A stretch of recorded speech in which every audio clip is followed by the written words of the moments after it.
बड़ा अजीब लगता है और बहुत हैरानी होती है कि 2 साल बीत गए हैं लेकिन लोगों को पुनर्वास नीति का लाभ नहीं मिल रहा है। लोकसभा चुनाव का बहिष्कार तक यहाँ पर जनता को करना पड़ रहा है और लोहारी गांव के जो तमाम लोग हैं वो अपने आप को ठगा सा महसूस कर रहे हैं। राज्यपाल और इलेक्शन कमीशन के नाम डीएम को ज्ञापन भी सौंपा है, एसडीएम को ज्ञापन भी सौंपा है, लेकिन समस्या जस की तस बनी हुई है। ये तस्वीर कब बदलेगी अपने संवाददाता से ही जान लेते हैं, क्योंकि उन्होंने नज़दीक से इस तस्वीर को देखा है। इलम सिंह चौहान हमारे संवाददाता ज़्यादा जानकारी के साथ जुड़ गए हैं। इलम, क्या समस्या है ग्राउंड जीरो पर? वहाँ पर कितनी आबादी है क्षेत्र की और विस्थापन क्यों नहीं हो पा रहा उनका? चलिए, नेटवर्क टूट गया है, संपर्क टूट गया है, दोबारा जुड़ने का प्रयास करेंगे। तो राजस्व गांव को लाभ नहीं मिल पा रहा है विस्थापन का और 82 बांध परियोजना के तहत इनको पुनर्वासित किया जाना था, लेकिन अभी तक इस गांव को पुनर्वासित नहीं किया गया। लिहाजा ग्रामीणों में आक्रोश है और हैरानी भी इस बात की है कि अभी तक इतना समय बीत जाने के बावजूद भी विस्थापन की प्रक्रिया क्यों नहीं हुई। तमाम चीज़ें हैं जिसको लेकर लोगों में आक्रोश है और अलग अलग क्षेत्रों के लोगों का उदाहरण भी दिया जा रहा है कि जहाँ जहाँ भी इस प्रकार के पावर प्रोजेक्ट बने हैं वहाँ पर लोगों को विस्थापित किया गया है। खुले आसमान के नीचे रहने को लोग मजबूर हैं, लेकिन सुध लेने वाला कोई नहीं है। इलम सिंह चौहान हमारे संवाददाता एक बार फिर से फोन लाइन पर जुड़ गए हैं। इलम, वहाँ पर ग्राउंड जीरो पर जो धरातल की स्थिति है वो क्या है? आखिर खुले आसमान के नीचे लोग रहने को क्यों मजबूर हैं और इस ओर प्रशासन शासन की नज़र क्यों नहीं जा रही है?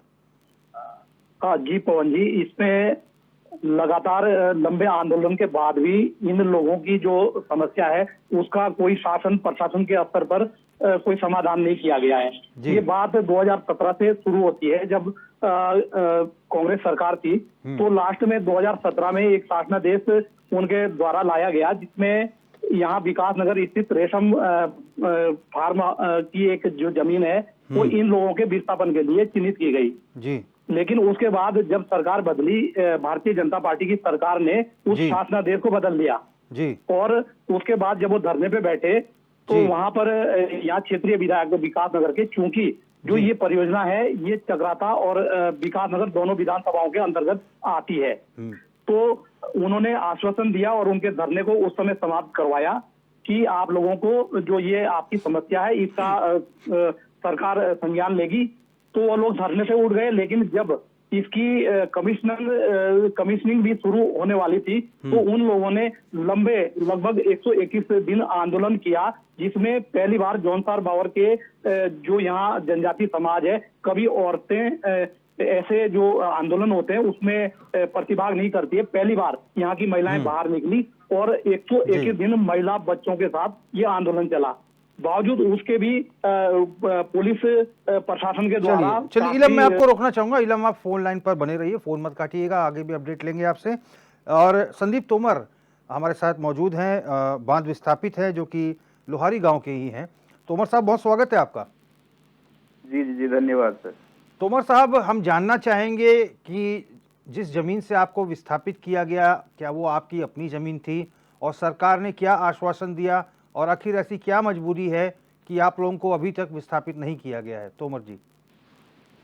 जी बिल्कुल, जहाँ से हमें विस्थापित किया गया है वो हमारी ही जमीन थी और हमारे मतलब बाप दादा पुरखे काफी कई पीढ़ियों से हम लोग उस गांव में रह रहे हैं जहाँ पे ये जमीन से हमें निष्कासित किया गया है सरकार और शासन प्रशासन द्वारा।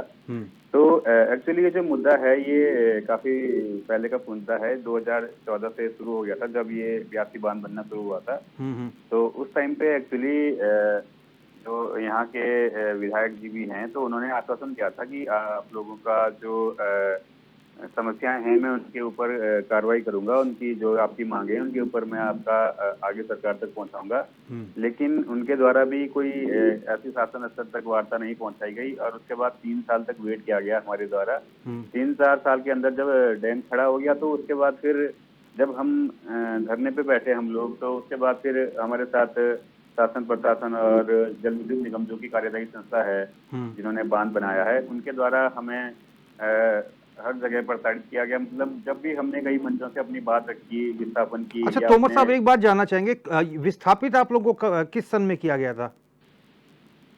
एक्चुअली जो हमारा जो गांव का विस्थापन था वो अभी 2021 में जो परियोजना 82 परियोजना बन के खत्म हुई थी, उसकी कमीशनिंग 2021 में हुई है। जी तो हमारा जो गांव वहां से उठाया गया है, धारा 40 जो लगाई गई, आपातकालीन धारा होती है धारा 40, तो धारा 40 हमारे गांव में जो है 8 अप्रैल 2022 को लगाई गई। जी तो उसी समय जबकि हमारे जौनसार बावर के अंदर एक बीसू का त्योहार होता है, बीसू मेला होता है, तो उस टाइम पे गेहूं की फसल खड़ी थी खेतों में, उसे काटने का भी समय नहीं दिया गया शासन प्रशासन द्वारा या सरकार द्वारा। जी। तो बहुत दुर्भाग्यपूर्ण रहा कि मतलब हमारे साथ बहुत ज्यादा अन्याय किया गया। अभी आप लोग कहाँ रह रहे हैं इस समय? अभी सर जो हमारा गांव है, हमारे गांव के बगल में ही एक जूनियर हाई स्कूल है और एक प्राइमरी हाई स्कूल है। तो उसी स्कूल की बिल्डिंग में जो भी गांव के ग्रामीण हैं उसी स्कूल की बिल्डिंग में रह रहे हैं। और एक वहाँ पे एक छोटा सा मकान और है, उस मकान में उन दोनों स्कूल की जो बिल्डिंग है और एक जो छोटा सा मकान है उसमें 3-4 कमरे हैं। तो उन्हीं दोनों बिल्डिंग्स में अभी जो गांव के जो बुजुर्ग हैं या बच्चे हैं, जो महिलाएं हैं, वो वहीं पे अपना जीवन यापन अभी लोग कर रहे हैं। मतलब लगभग 2 साल से आप लोग वहीं पे हैं? जी जी जी, अभी ये करीब करीब 2 साल पूरे होने को आए हैं। मतलब जब हमें निकाल दिया गया था गांव से, तो अप्रैल की ही बात है, तो ये अप्रैल अभी स्टार्ट हो चुका है, मतलब 8 तारीख को पूरे 2 साल हो जाएंगे। तो 2 साल से जो ग्रामीण हैं वहीं पे अपना जीवन यापन कर रहे हैं। अच्छा तोमर साहब, ये एक चीज और बताइएगा, कितने लोग हैं आपके साथ और कितने लोग हैं, कितने परिवार हैं? परिवार तो देखा जाए तो परिवार 100 से ऊपर परिवार हैं, लेकिन अभी कुछ ऐसा है कि कुछ जॉब्स करते हैं लड़के, तो कुछों के परिवार अभी गांव में नहीं रहते हैं, कुछ यहाँ विकास नगर में रहते हैं। लेकिन जो प्रॉपर हैं, मतलब कुछ परिवार ऐसे हैं जो प्रॉपर गांव में ही रहते हैं, जिनकी आजीविका का साधन गांव में ही था, खेती बाड़ी था और पशु हैं जिनके पास, तो वो लोग अभी भी गाँव में ही रह रहे हैं। तो अब मजबूरी है कि वो लोग नीचे तो आ नहीं सकते हैं। अब अगर नीचे आते भी हैं तो यहाँ पे उस प्रकार की व्यवस्था नहीं है कि अपने जो पशु हैं उनको रखा जाए कहीं, उनके लिए चारा पत्ती की व्यवस्था की जाए। तो मजबूरन अभी गांव में ही रहना पड़ रहा है कुछ लोगों को। अच्छा, तो आपकी क्या खेती की भूमि भी थी? जी बिल्कुल बिल्कुल, खेती की भूमि भी थी। जो हमारा एक गांव है, गांव के नीचे हमारे जो एक प्लेन एरिया था, वहाँ पे हमारी काफी खेती बाड़ी की जमीन हुआ करती थी। तो वो कम से कम वो 8 हेक्टेयर के करीब जो भूमि थी, तो सरकार द्वारा अधिग्रहण कर ली गई है, जिसमें कि हम गेहूं, अपना धान वगैरह लगाया करते थे। तो सारी दालें वगैरह जो भी फसलें होती थी, सीजनल जो फसलें होती हैं, सारी वहीं पे बोया करते थे और उसी से अपनी आजीविका चलाया करते थे गाँव वाले। चलिए, हम कोशिश करेंगे। देखिए संदीप तोमर जी, ये मुद्दा हमने उठाया है तो निश्चित तौर पर आप लोगों को न्याय मिले। बहुत बहुत धन्यवाद तोमर जी, हमसे बातचीत करने के लिए। दिनेश तोमर जी हैं, एक और बांध विस्थापित हैं लोहारी गांव के। तोमर साहब, बहुत बहुत स्वागत है जी। दिनेश तोमर जी, अभी इससे पहले आपसे पहले हम संदीप तोमर जी से बात कर रहे थे, वो भी बांध विस्थापित हैं। क्या समस्याएं आ रही हैं? आप लोग 2 साल से लगभग विस्थापित चल रहे हैं, समस्या क्या है आप लोगों की, और आखिर आप लोगों को कहीं विस्थापित ढंग से क्यों नहीं किया गया? ये तो समझ में नहीं आ रहा हमारे भी कि मतलब हमारे साथ ऐसा अन्याय क्यों किया जा रहा है जी।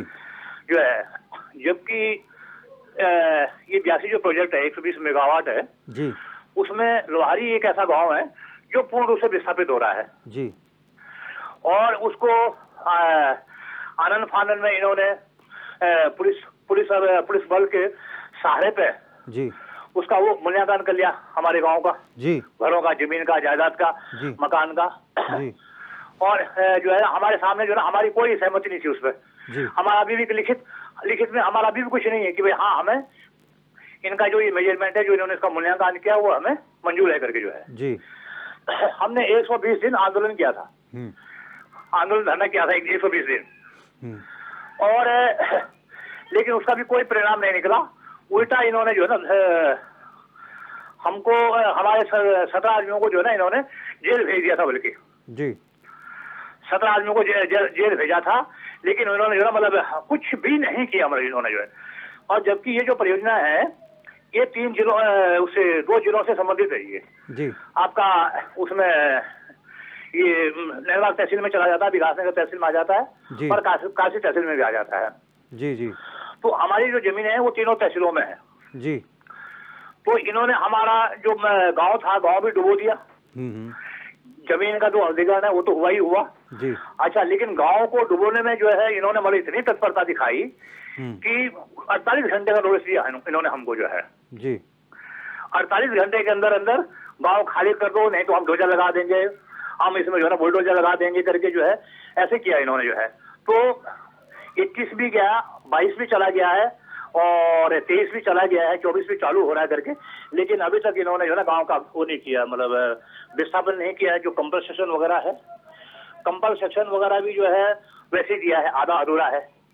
तो आप अभी फिलहाल तोमर जी आप लोग अपने परिवार के साथ कहाँ रहते हैं इस समय? परिवार के साथ बस बहुत तितर बितर हो गया जी। कुछ लोग स्कूल में भी रह रहे हैं वहाँ जी जी जो है।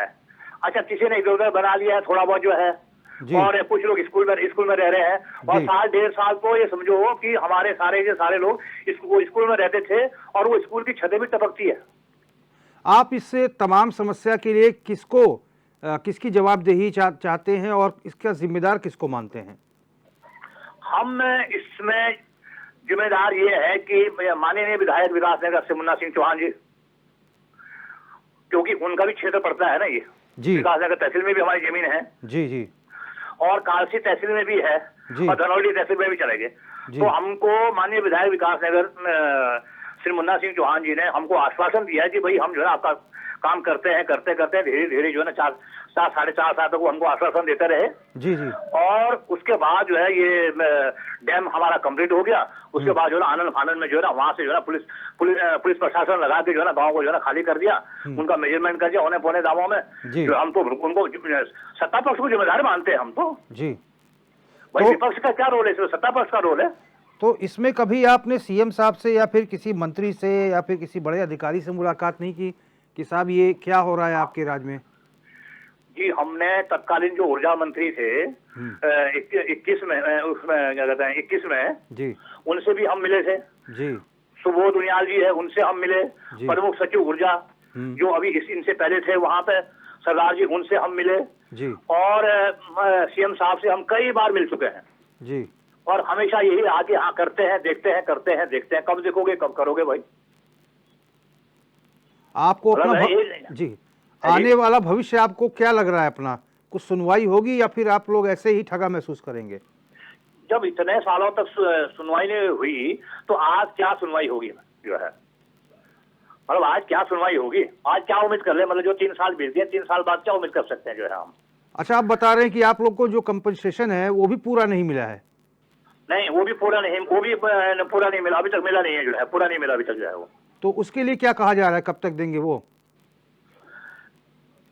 अरे वो अब कह रहे हैं हम देते हैं करके जो है, ये कह रहे हैं हम देते हैं करना दे देंगे करके यही चल रहा है और क्या है, और तो कुछ नहीं है। अच्छा, तो हमारा जो सबसे बड़ा मुद्दा है ना वो विस्थापन का मुद्दा है जी।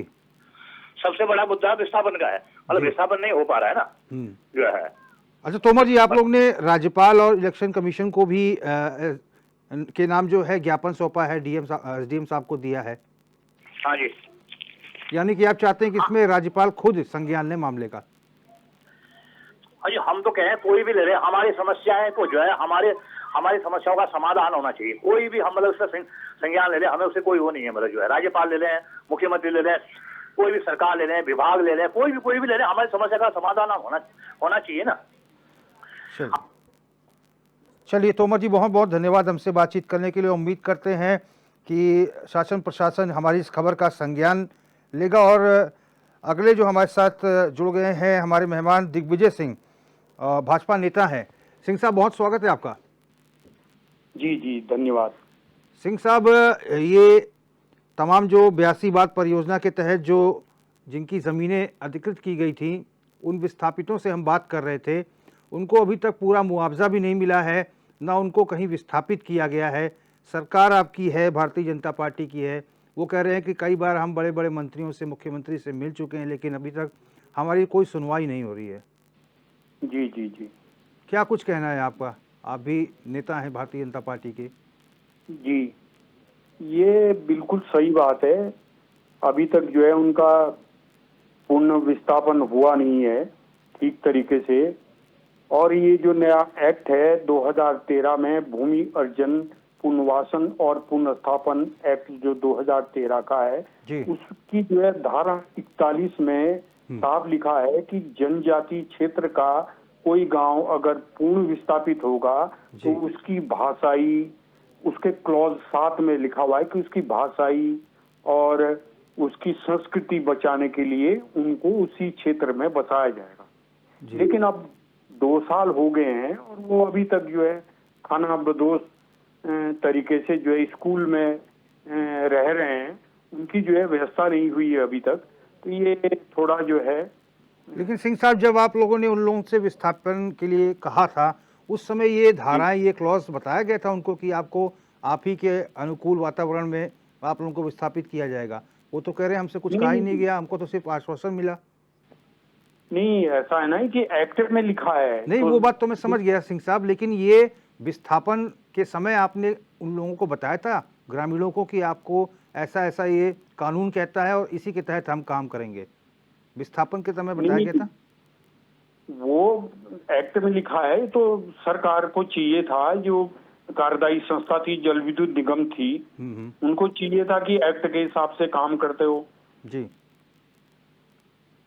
एक्ट के हिसाब से काम नहीं हुआ, अभी तक भी उनको जो है पूर्ण विस्थापित नहीं किया गया। तो सिंह साहब, क्या कुछ लग रहा है कि आने वाला भविष्य इनका कैसा होगा?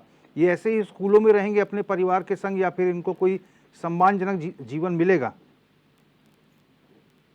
ये हम सरकार से मांग करें कि भाई जल्दी से जल्दी जो है इनको विस्थापित किया जाए, ताकि ये जो है जिन लोगों ने अपनी जमीन जो है राष्ट्र के लिए, इस प्रदेश के लिए न्यौछावर करी है जी, तो उनको सम्मानजनक तरीके से जो है जीने का अधिकार मिले। चलिए दिग्विजय सिंह जी, बहुत बहुत धन्यवाद। आपने बेबाकी से अपनी राय रखी, और कुल मिलाकर जो नेता हैं भारतीय जनता पार्टी के दिग्विजय सिंह, उन्होंने भी स्वीकार किया है कि हाँ, समस्या तो है और इसमें तमाम चीज़ों का ध्यान जो है सरकार को रखना चाहिए, और उम्मीद करते हैं कि इनको एक सम्मानजनक जीवन भविष्य में मिल सके, ताकि ये सर उठा के जी सकें, क्योंकि अभी जिस तरह से अपना जीवन यापन कर रहे हैं उसे हम सम्मानजनक नहीं कह सकते। हमारा उद्देश्य यही था कि इस लोहारी गांव के तमाम जो विस्थापित हैं उनको ढंग से विस्थापित किया जाए, ऐसा ना हो कि उनको स्कूलों में या फिर कहीं और रहने को मजबूर होना पड़े। 2 साल हो गए हैं, लेकिन अभी भी इन लोगों को कहाँ विस्थापित किया जाना है, इसको लेकर अभी कोई सुगबुगाहट नहीं है। फिलहाल कब बदलेगी तस्वीर, मेरे साथ बस इतना ही। देश और प्रदेश की तमाम बड़ी खबरों के लिए आप देखते रहिए चैनल 24/7। नमस्कार।